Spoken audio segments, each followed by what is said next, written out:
Hello,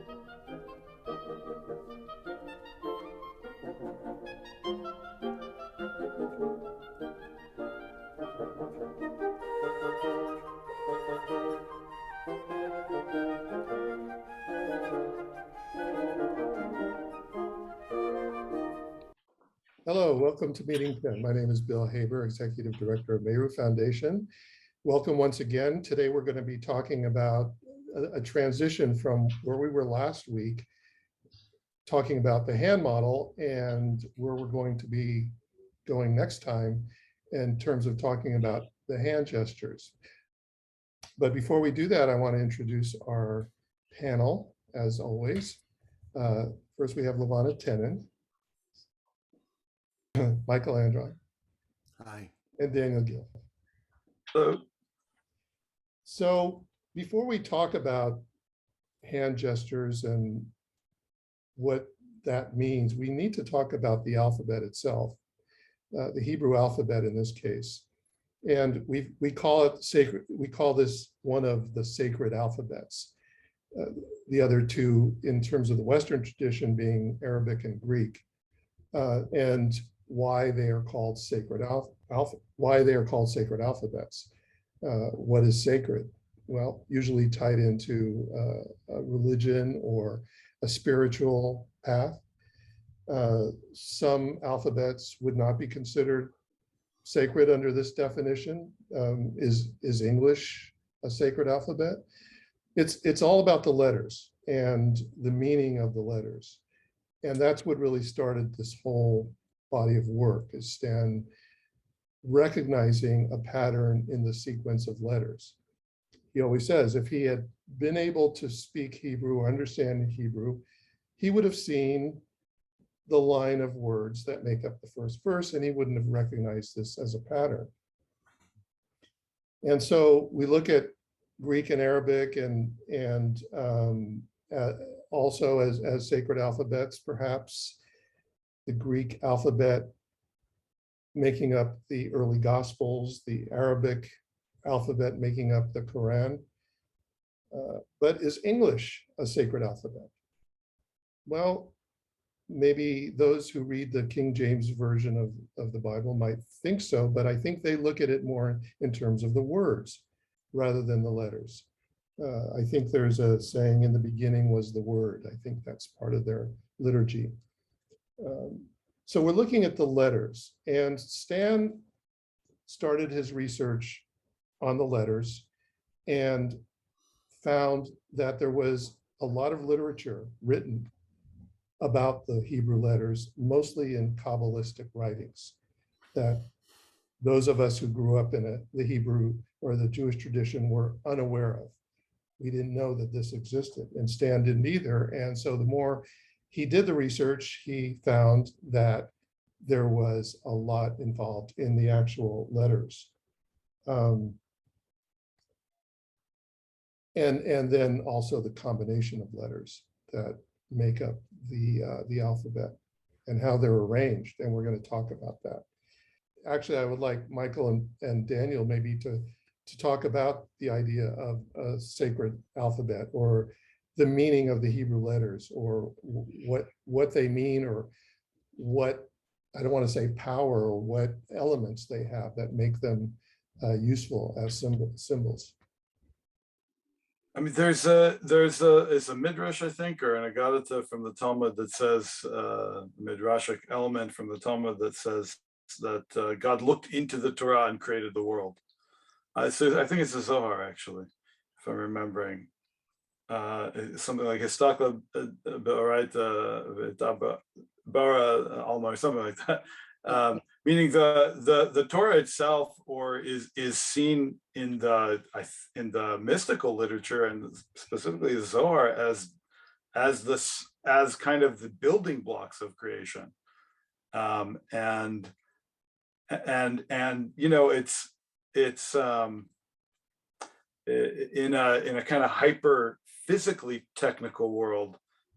We've, I think, lost sight of a hyper spiritually technical world that was in the past. And I think some of what the Meru Foundation and Stan Tenen found is is this uncovering this like super technical spiritual underpinnings of reality, and then kind of how that relates to current concepts in both quantum mechanics and physics and cosmology.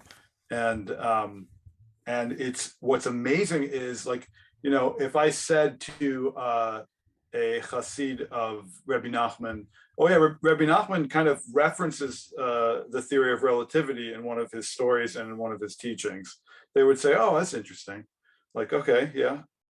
Like, you're like, okay, yeah, like, you know, like, so in a kind of spiritual context, that's possible. And it's not, again, it's not technical. It's not like he had the equations drawn out or anything, but the basic concepts, he really does, Rabbi Nachman really does reference the theory of relativity, at least in a kind of casual way. And to me, that's mind blowing. It means that there's this whole history of deep technical spiritual thought that has some interplay in the physical world. And as Stan might have said, the device by which the interplay between the physical and the spiritual, that device is the letters. And then, like, you take it one step further, the device is the generating principle of the letters, which is the hand model. Yeah, we'll talk about the meanings of the letters in a few minutes. Yeah. Michael, what are your thoughts about the Hebrew alphabet and the meanings behind it? I would certainly echo what Dan said about the world was created by God looking into the Torah. Now, of course, that's an impossible image for us to imagine, but it does tell us something about how it was viewed. Every letter in the alphabet has a shape. It has a number value, like Aleph is 1, Bet is 2, Gimel is 3. And it has a name.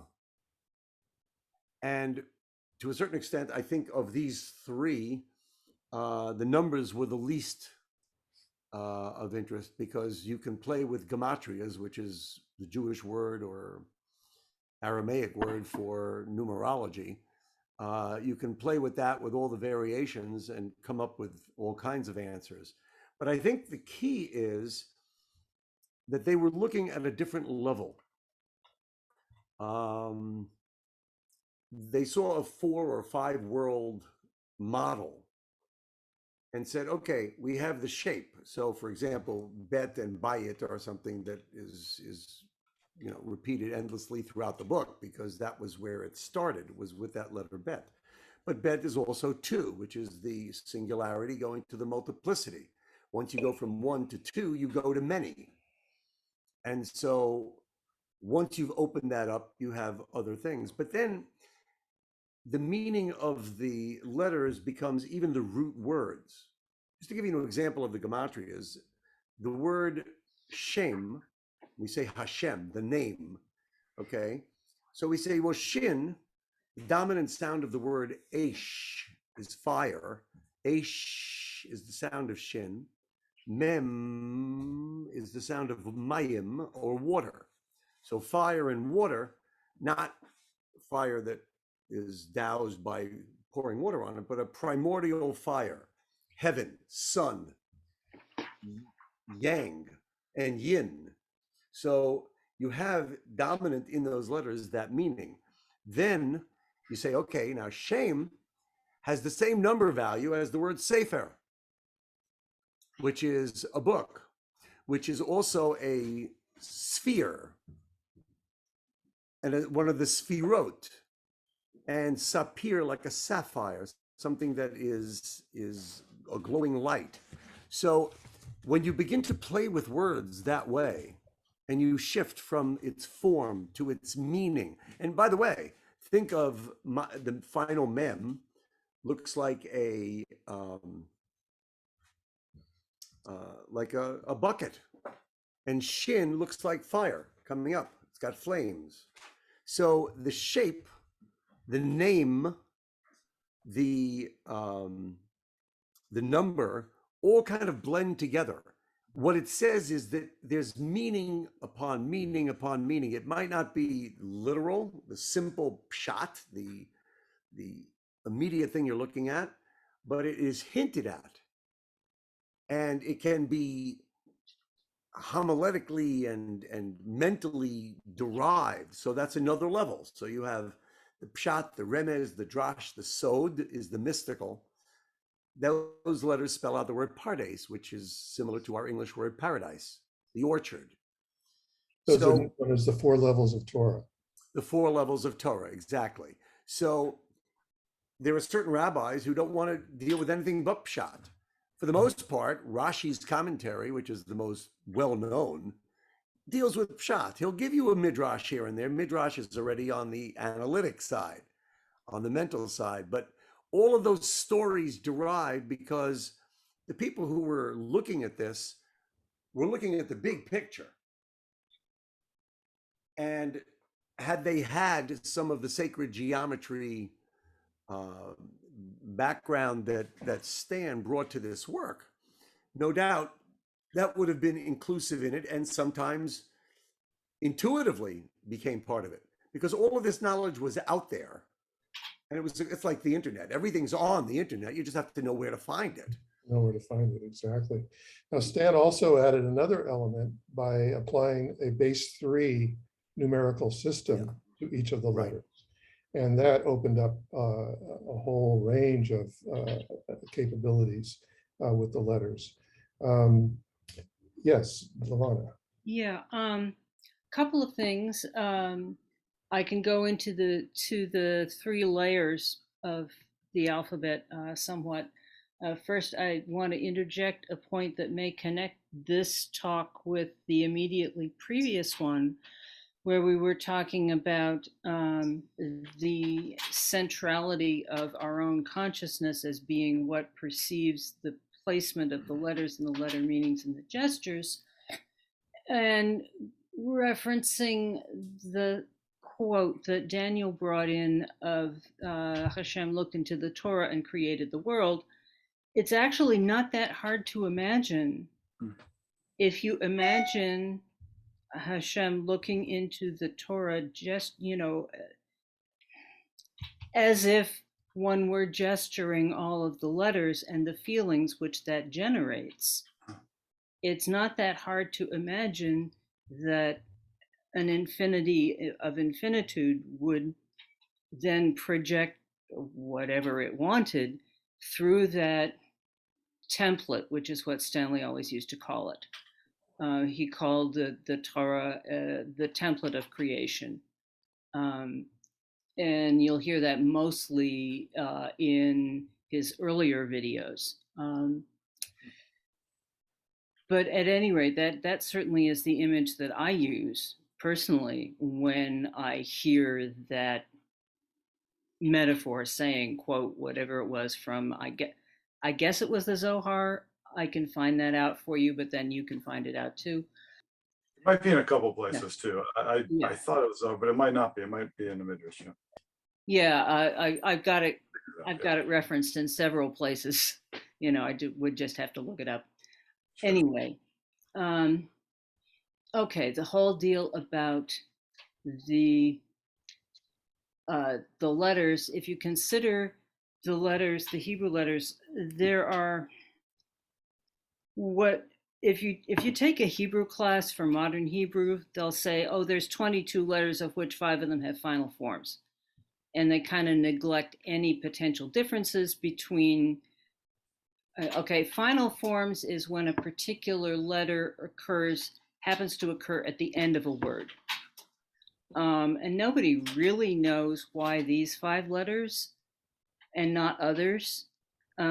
People make a lot of glosses on it, but there's really no known definitive reason that we were ever aware of that. Anyway, however, if you take 22 plus 5, it's 27. And in fact, both traditional gematria, the counting of the letters, and what we do ourselves, it is a traditional thing to not only count the Hebrew alphabet as having 27 letters, but also deliberately to place, if you're going through the alphabet, you know, Aleph, Bet, Gimel, etc., etc., to arrange those 5 final letters at the very end. That's just how it's done. Mhm. And there's a source that Daniel has referred to often called the Shephetal, which was written in, what was it, 15th century, 16th century 16, Poland? yeah, 16th 16th century. century Poland, Yeah. by Rabbi Shabtai Sheftal Horowitz was Yep. the name. And this book, he specifically, in any edition of this book that's published at this point, including some really old ones, at the very beginning, they list the alphabet and they show it in these 3 layers of 9. Okay, that fits directly into the kind of Rubik's Cube arrangement that we were talking about. You can count them out. There is a poster which Stanley did very early on, and the idea being that the first 9 letters of the alphabet, from Aleph through Tet, is archetypes. The meanings are all dealing with just abstract archetypes of themselves. Then the second layer, from Yud through Tzadi, is dealing with an inner spiritual expression of those archetypes. And then the third layer, which would be Kuf through final Tzadi, is dealing with an outer physical expression of those archetypes. And this was a very early way that Stanley categorized those 3 different levels of the alphabet. The terms changed and evolved as the research went on, and perhaps we can get to some of that, or perhaps not. I don't know. Yeah, what I really liked about that chart was those 3 levels, but also if you went vertically, Right. he made a relationship between, and I'll show this on the screen, how the relationship between how the letters were placed on that chart vertically had meaning also. And again, this is how he developed the meanings of the letters, because eventually he realized, and it's in the book too, that there are several meanings to the letters. And when he developed the hand gestures, he chose the ones that worked the best, you know, in terms of him being able to describe the hand gestures that the meanings of the letters matched some sense or other of the gesture that he was using to also see them. That's right. I want to get back as the work progressed, he started to diagram in various different ways and refine the meanings of the letters in different contexts by looking at them in relation to their symmetrical opposites, the placement on the cube. There are several charts that kind of show that. You know, this one is much too detailed to study on the video, but in fact, if you read the book, he goes into that somewhat, and this goes into more detail in the book, and you know, I really recommend for anybody interested in this, the idea of letters and their meanings and how this was developed, to definitely get a copy of the book, among many other things that are in there. I want to go back to this idea that Hashem, the relationship between Hashem going to the Torah to create the world. It seems to me that, yeah, that's always been a very hard concept to really imagine or to grok. But then when you think about this idea of consciousness projected into physical reality, this was a very big theme here, the relationship between consciousness and physics, and that the super consciousness projecting its will into a physical reality through by the use of letters, not really letters though, the meaning of letter or the basis of the letters, what the letters represents as symbols, as generated symbols, or with you know, we talk about meanings, but then when we think about meanings, we think about a dictionary meanings. But we're talking about primal meanings that again are verbs, not nouns. And so it's an interesting exercise, a mental exercise to concentrate on that idea of things projected from consciousness to physics. And Stan used the model as a representative of that, as it did both. It kind of represented both. Michael, you had a comment. Yeah, I just want to give a good example of what you're talking about related to what I said before and take it one step further. What Levanah had just talked about traditionally is known as the world's souls and divinity levels, that there are deeper and deeper levels. And then if you take the shape and the numbers and the name, things begin to evolve. So the example I used before of Shem and Sefer, that's a lesson. We learn from that a Hebrew name that is given to something, which is its essence. That's why Adam named the animals. He was giving a DNA shorthand of what he was naming. That our Hebrew names, if we're Jewish, are our book of life. When they say seal us in a book of life on the high holidays, we're talking about name and book because they have the same letters. But even the shape, now go back to a single letter. The one I mentioned was shin. Shin looks like a flame. It has the fundamental sound of aish. It's also a breathing in and breathing out of the shin and the mem. It's like a communication system. One is coming in, the shefa tal, the drop of light is coming into the world and coming down into our world of multiplicity. But shin also means shinui.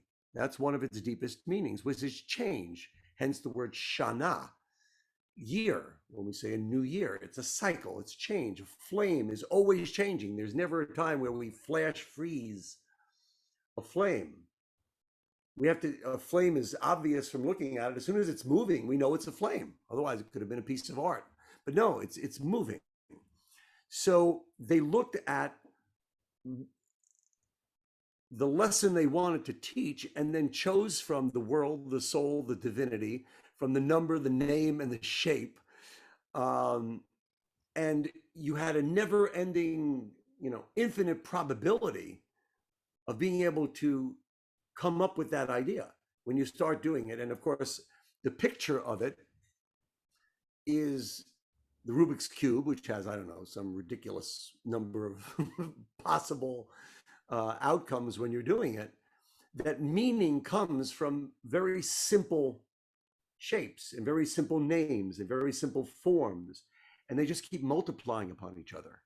And it becomes, a very exciting prospect, because if you just meditate on the letter shin or bet or any of these letters, you begin and you say, okay, now I'm going to think about the shape, and you begin to come up with all these ideas that pop into your head. And then you say, okay, now let's think about the number. The number is 300. Well, does that have any meaning? And if it doesn't, or come to mind right away, oh, but there's a word that's 300, and that's flame-like in some way. Okay. And so it's a never-ending process. It's a full-time meditation to unlock all possibilities. One of the things I used to like to do with Stan is come up with Hebrew names or words, and he would break it down by the letter. So if I told him my name, which is Eliyahu in Hebrew, he'd go Aleph, Lamed, Yud, Hey, Vav, and come up with something that was very descriptive. And the game I used to like to play, though, was using the words of Jewish holidays or Shabbat or things like that. And when you do that based on the meanings, break it down, it was almost always descriptive of what you were talking about.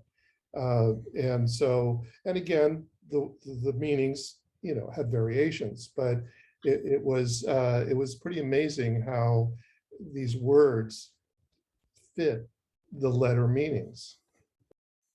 Well, if you take putting 2 and 2 together here, or 2, 4, and 220 and 200, when you go through those 3 levels, the 3 levels starting with the letter bet is 2, bet is resh is 200, chaf is 20. Those are the only letters that have duality in them, that have the number 2 as part of what they are. So if you take that, it's easy. But then change the letters around.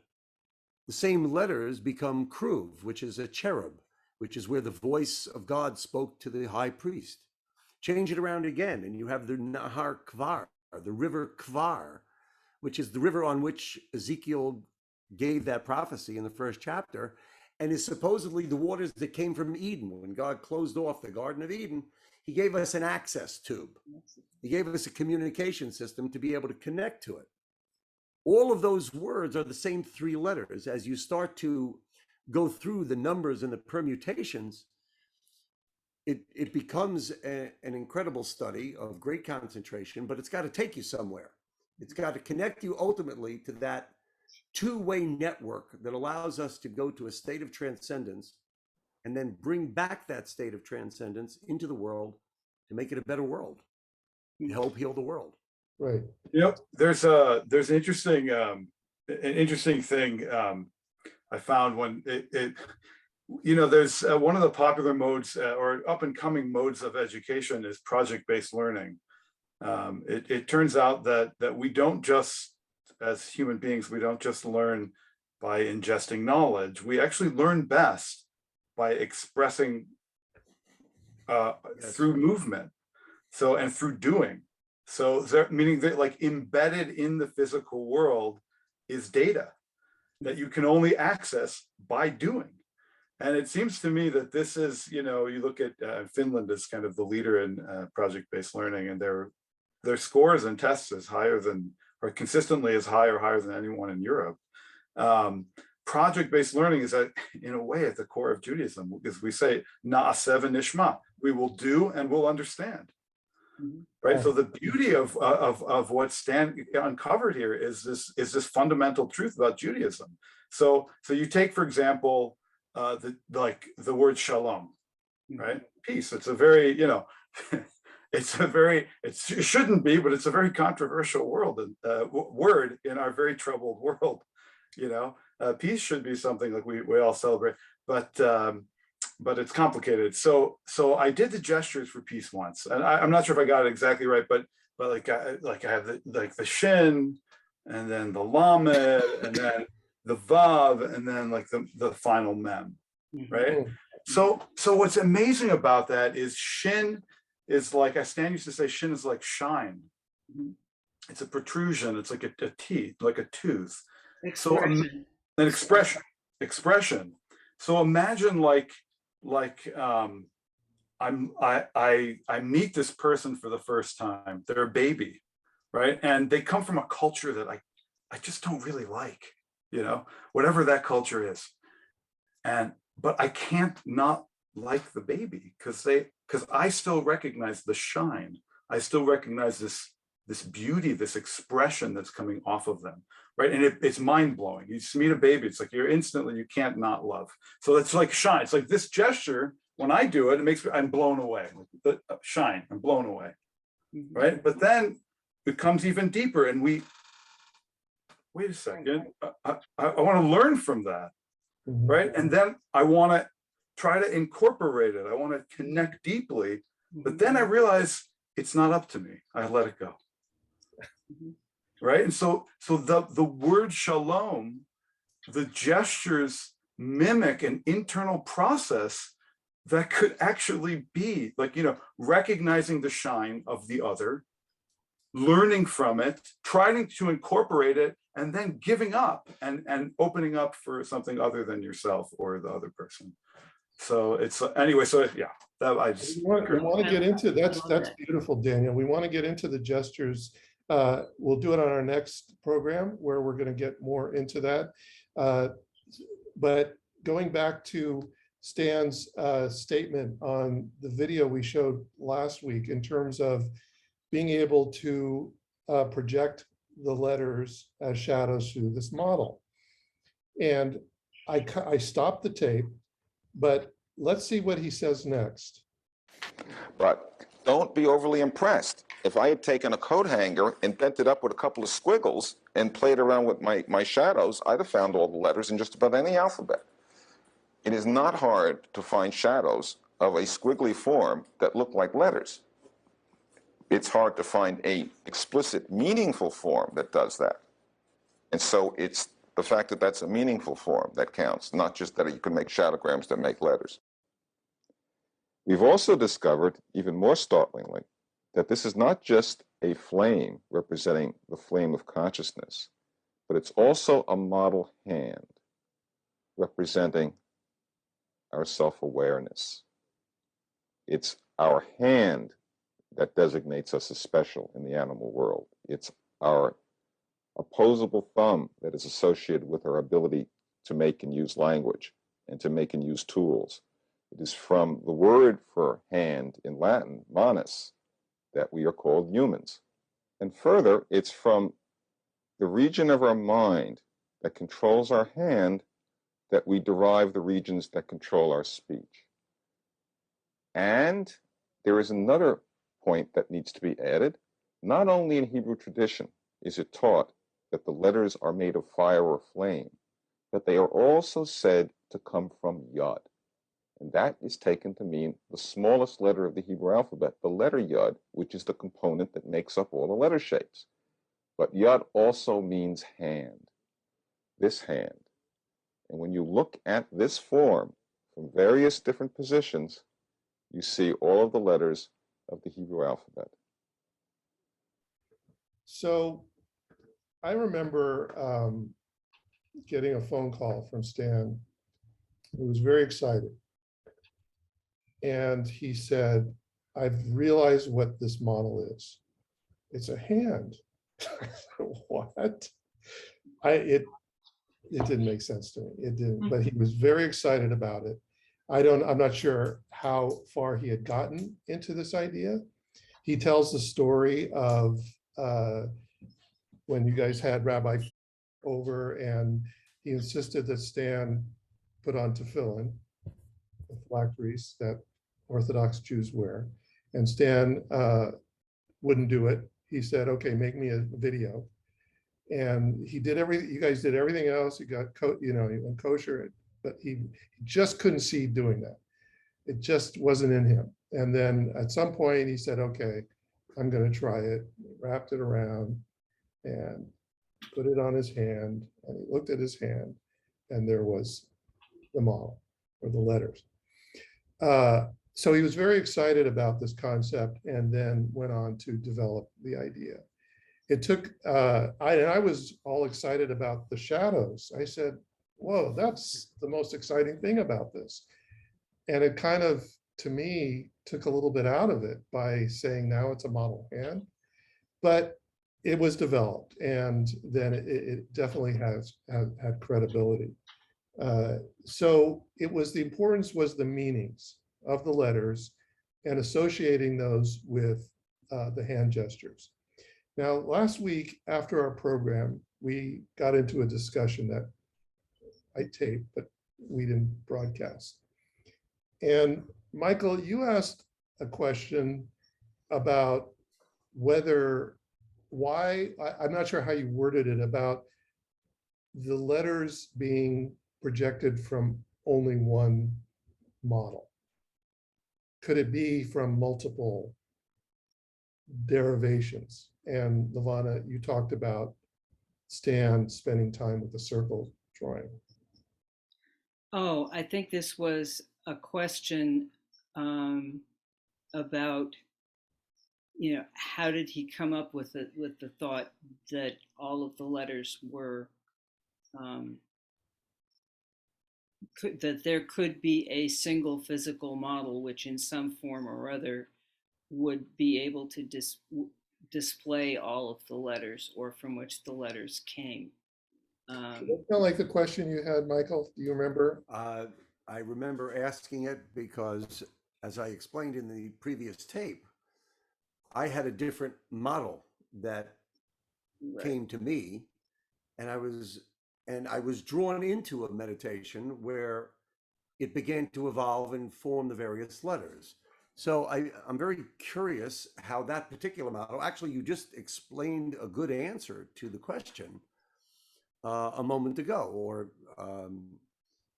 Stan did, because when he held it up, okay, so here's the letter, here's the shape, I got that, okay, but then he said it's the yud is also yad, the letter that is the source of all the other letters, the drop of light that becomes multiplicity in our world, also is the letter itself is related to yad, to hand. And because of the model that he has, okay, he held up that model. Well, I looked at my model, just as you said that, I thought, oh, okay, I get that. Because if I held mine this way, as opposed to the way he was holding it at that moment, not for any particular reason, it was my hand. Okay, it simply came down. I'm just looking at it this way as a flame going this way, as opposed to starting with the letter bet. He had started his study starting from the letter bet because it's the first letter of the Torah. Right. I started with something that looked more like an aleph, like we talked about last week, as if that outside yud came inside the shape and it was inside of a flame. So to me, when he described the flame in a tent, I got that image immediately because I was doing the same thing from a totally different direction. That only points out, as I think I said last time, like two science labs coming up with the same discovery. It simply reinforces it. Had we been talking about it, we might have influenced each other, but we weren't. We were coming from totally different places. That gives it greater credibility, not less. That if I held it this way, it would look like that. If I held it this way, it would look like something else. The letter bet, and he shows that picture several times in the book with the chimp, okay, is a letter of, please, I'm open to receiving, okay? Then take the resh, the 200, which is reach in a translingual pun. We're reaching for something, and then bringing it back to kaf, which is our hand, our palm, and we're holding it here. Where that word itself is the journey. It's the journey from first you got to reach, okay? First Jacob had to send his angel up the ladder to reach. Now he's reaching, and it wasn't enough. You had to bring it back and change the world with it. And that spells out Baruch. It also spells out the angels. It also spells out even your hands like this look like the ripples on the brain. I mean, you know, it looks like a brain. It looks like wings. It looks like all of those things. And it's a fountain. Brecha, same root letters, is a fountain, is a pool of water. Right. All of these letters, once you take one letter and put it together with another one, bingo. The game starts, and then you go to the 2-letter roots and the 3-letter roots, and suddenly all of Hebrew unfolds. You know, when they first had a telephone, they would say letalfein. They made up a word. To telephone somebody is letalfein.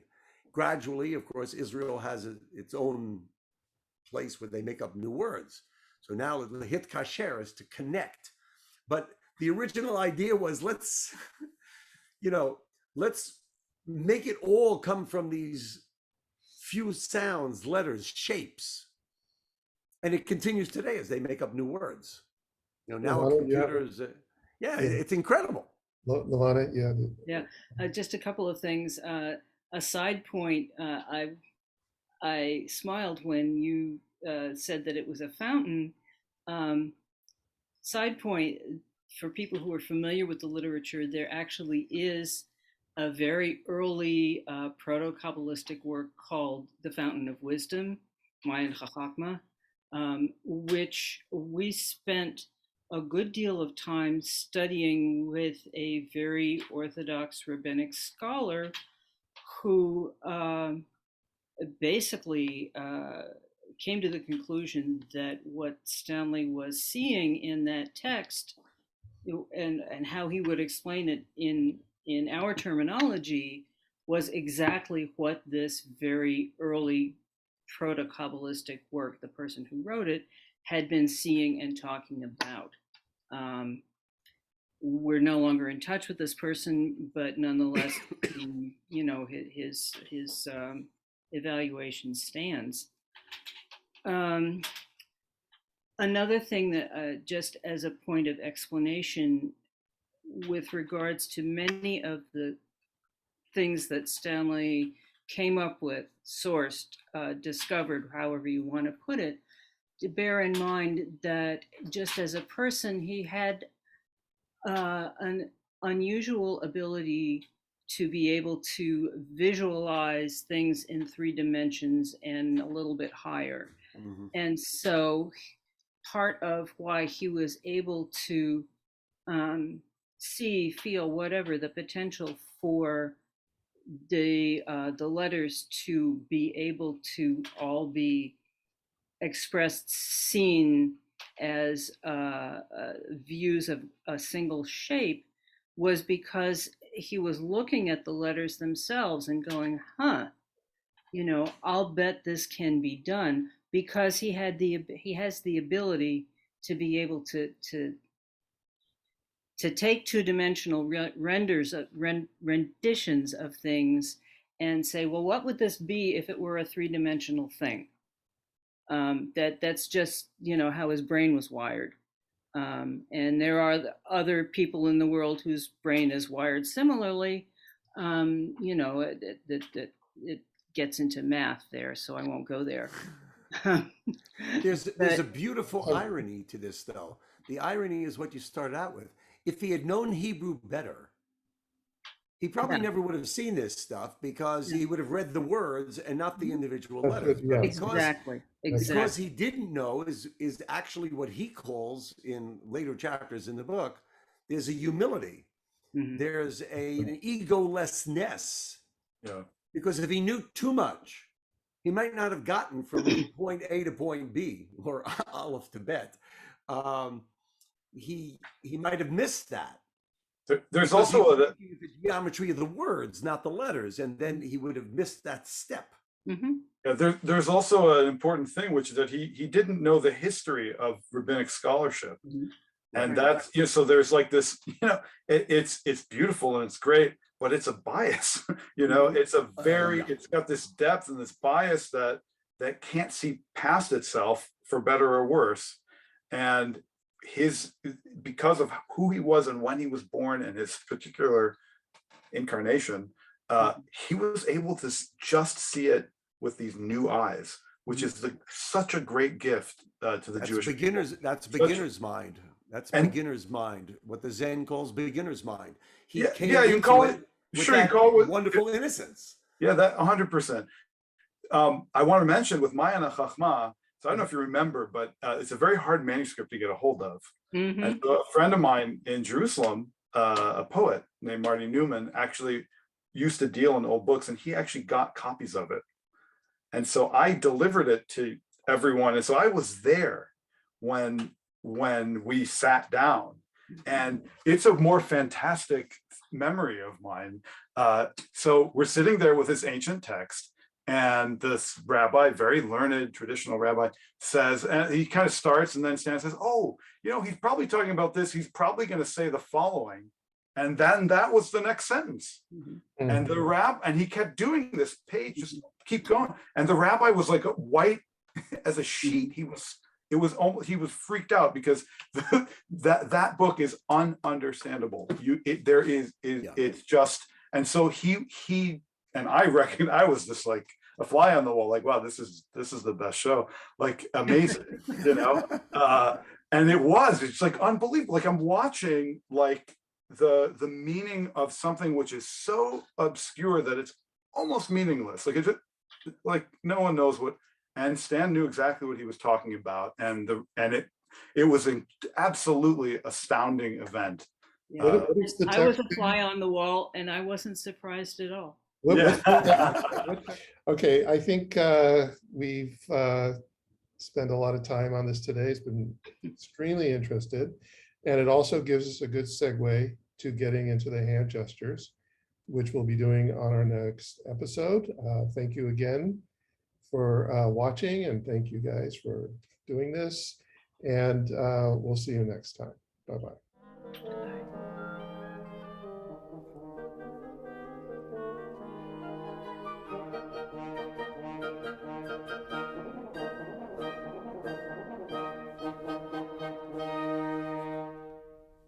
Hi, I'm Michael Andron, and I'm offering a course to the Meru family.